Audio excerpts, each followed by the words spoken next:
शम्स साहब इरशाद हो।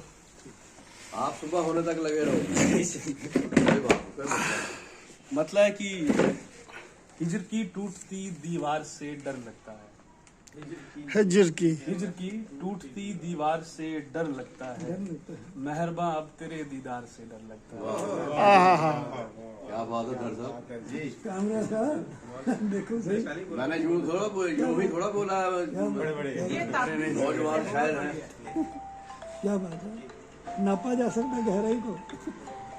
हिजर की टूटती दीवार से डर लगता है। मेहरबा अब तेरे दीदार से डर लगता है। और तानाजन हो के पुकारो मुझे तस्कीन मिले। तस्लीम मिले तस्कीन मिले। तस्कीन तानाजन हो के पुकारो मुझे तस्कीन मिले।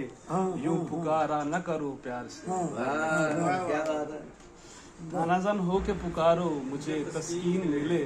यूं पुकारा न करो प्यार से क्या डर अंदाज है लगता आपका। है। सुभान अल्लाह, सुभान अल्लाह। वाह वाह बहुत खूब बहुत और अब मिलाकर मुझे वीरानों में सहराऊं में। वाह अब मिलाकर वीरानों में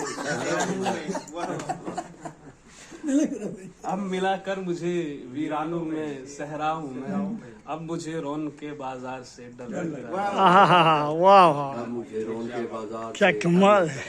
अब मिलाकर मुझे वीरानों में सहराऊं में। वाह। अब मुझे रौन के बाजार से डर लगता है। आखिरी शेर है कि नोच कर खा गई दिल का मेरे टुकड़ा टुकड़ा। नोच कर खा गई दिल का मेरे टुकड़ा टुकड़ा टुकड़ा टुकड़ा। तेरे सर पर सजी दस्तार से डर लगता है। आहा तेरे सर पे सजी दस्तार से डर लगता है। सजी दस्तार से दस्तार से बहुत अच्छे बहुत अच्छे बहुत अच्छे। बहुत अच्छे बहुत ये नए शायर की नई गजल जो है नए तौर पर पेश की हुई। हम तो रवायती लिखते हैं ना, वही बाबे आदम जमाने के तौर क्या पर। कमाल और क्या ये जो कमाल इनकी गजल है ना, ये आज के गहराई देखो है ना जी। स्टाइल की है। बहुत अच्छी बहुत सर मैं कहूँगा